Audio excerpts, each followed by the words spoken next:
کبھی آپ نے سوچا ہے کہ ہماری یہ جو سوسائٹی ہے جس میں ہم رہتے ہیں اتنی میسی ہونے کے باوجود بھی چلتی کہتے ہیں؟ There is a reason and it's mind blowing.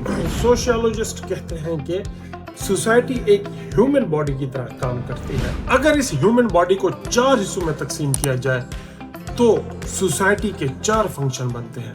ایک آپ کی فیملی، ایک اکانومی، ایک گورنمنٹ اور ایجوکیشن.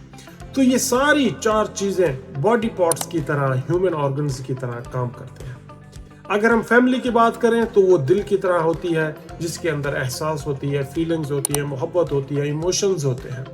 اگر ہم ایجوکیشن کی بات کریں تو وہ سکل دیتی ہے، نالج دیتی ہے جو آپ کو سوسائٹی فنکشن کرنے کے لیے بہت ضروری ہوتا ہے. اگر ہم اکانومی کی بات کریں تو وہ آپ کو ریسورسز دیتی ہے، سٹرکچر دیتی ہے، سپورٹ کرتی ہے جہاں پہ آپ کو ضرورت ہے.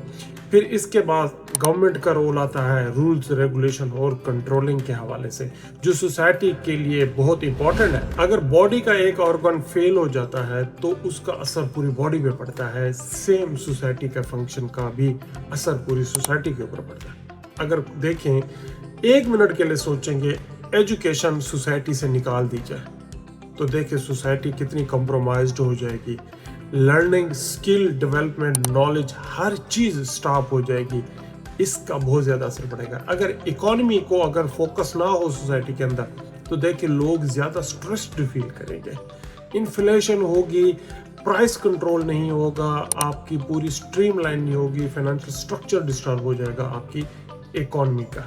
اسی طرح اگر گورنمنٹ نہیں ہے تو انریسٹ ہوگی، پولیٹیکل ڈسٹربنس رہے گی، کنٹرولز نہیں ہوگا، لاز اینڈ ریگولیشنز نہیں ہوگی، پروٹیکشن نہیں ہوگی، بیسک ہیومن رائٹس نہیں ہوں گے. سوسائٹی پوری طرح تباہ ہو جائے گی. آپ کو یاد ہوگا جب کووڈ آیا تھا تو سوسائٹی کس طرح ڈسٹرب ہوئی تھی، ٹوٹلی ٹرانسفارم ہو گئی تھی. جو فزیکل چیزیں تھی آن لائن ہو گئی، ڈیلیوری کا کام زیادہ ہو گیا، ٹیچر، کلاس روم، سکول، ہر چیز آن لائن چلی گئی.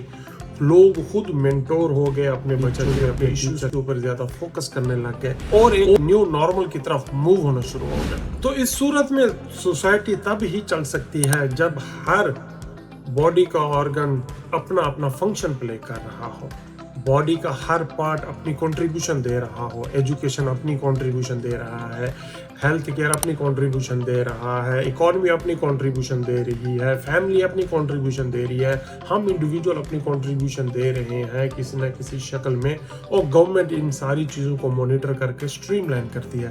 تب سوسائٹی فنکشن کرتی ہے. ہم اس بات کو بالکل اگنور نہیں کر سکتے کہ یار یہ چھوٹے سے چھوٹا جو فنکشن ہے سوسائٹی کا کتنا امپورٹنٹ ہے. تو اس ساری تھیوری کو ہم کہتے ہیں اسٹرکچرل فنکشنلزم. مجھے امید ہے یہ جو میں نے سوسائٹی کے بارے میں تھوڑی سی انفارمیشن آپ کو دی آپ کو پسند آئی ہوگی اور آپ کو سوسائٹی کو دیکھنے کا نظریہ چینج کرنا ہوگا.